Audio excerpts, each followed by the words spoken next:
একটু কথা বলতে ভয় পাচ্ছি, মানে বাইরে যদি গুন্ডার টুন্ডার থাকে, মানে বলে কি হবে সেটা হলে এটা আপনারাই বলছেন, আপনিই বলছেন। আমি আমারটা একটু বলি, একটু সুযোগ আড়াই মিনিট। তো যেটা হচ্ছে ফ্যাক্ট, ওইখানের ঘটনার ভিডিও ফুটেজ সব আপনারা সবাই দেখেছেন। এটা নিয়ে আমি নতুন করে আসলে আলাপ করতে চাই না। এইভাবে হাতের ইশারা দিয়ে একজন নির্দেশ দিচ্ছেন, মারো, আটকেন। প্লিজ আমি আপনার সামনে আমি তো বলছি, আপনি ভিডিও ফুটেজটা দিয়েন। হ্যাঁ, ওইখানে আচ্ছা, ওইখানে আপনি দেখেছেন যে রুমিন ফারহানা উনি কিভাবে হচ্ছে যে হাতের ইশারা করে তার লোকজন, তার ভদ্র লোকজন কিভাবে হচ্ছে যে হামলা করলো।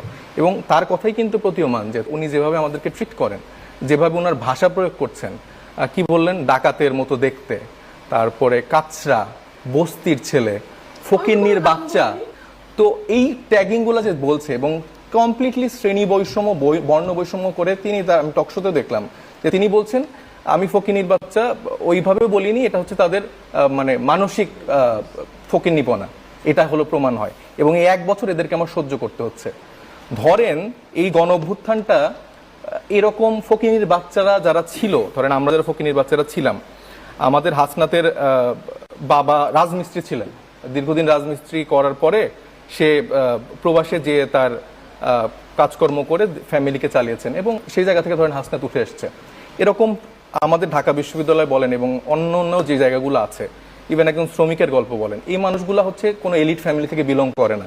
এই ফ্যামিলিগুলা ধরেন যে শামীম ওসমানদের সাথে তাদের পারিবারিক বন্ধুত্ব জায়গা থাকে না, শেখ পরিবারের সাথে তাদের বন্ধুত্বের জায়গা থাকে না, আলাদা করে কেউ বলে না যে ফজিতুল্লাহ নেসার মতো আমার একজন বউ লাগবে। এরকম কোট আনকোট অনেক কথা যারা বলে যে 17 বছর ধরে আমাদের দীর্ঘ ত্যাগ, দীর্ঘ জার্নি আছে, সেটা আমরা তো আসলে দেখেছি যে তাদের জার্নিটা কিরকম। একটা কুসুম বিরোধিতা করা, ওনার একটা খুব পপুলার কথা, সে কথায় কথায় বলে যে 15 বছর ধরে হয়নি।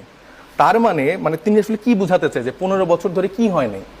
15 বছর ধরে বেগম খালেদা জিয়াকে আটকে রেখে তিলে তিলে মেরে ফেলার ঘটনা হয়েছে, তারপরে 15 বছর ধরে বিএনপির গুম খুন করা হয়েছে। হ্যাঁ, তারা অনেকে হয়তো বা খুব আরামায়েশে ছিল, হয়তোবা কিছু তর্ক বিতর্ক আমরা সোশ্যাল মিডিয়া, টিভিতে দেখতাম, কিন্তু বিহাইন্ড দ্য সিনে তাদের কিন্তু ওইরকম কষ্ট হয় না। তারা, উনি আবার এটা বললে এখন বলবে যে প্লট চাওয়ার কথা বলা হয়েছে, উনি চেয়েছেন তো। হ্যাঁ, উনি আর ঢাকায় টকশোতে 2-1টা বড় বড় কথা বলা আর রিয়েলিটি ডিফারেন্ট। আমরা রাজনীতির সামনে দেখতেছি, ফকিন্নির বাচ্চা হয়েও আমরা রাজনীতির এই জন্নাতে থাকি এবং তাদের যে এলিটিজম এবং তাদের যে চিন্তা যে পরিবারের বাইরে কেউ হইতে পারবে না, তার একটা ভালো ফ্যামিলি ব্যাকগ্রাউন্ড আছে, ভাইদের ভালো ফ্যামিলি ব্যাকগ্রাউন্ড আছে, তো একজন কৃষকের ছেলে কি স্বপ্ন দেখতে পারবে না রাজনীতিতে আসার জন্য? যেভাবে অ্যাটাক করছেন, যেভাবে ছোট করছেন, তার থেকে তো আমরা অনেক কিছু এক্সপেক্ট করি।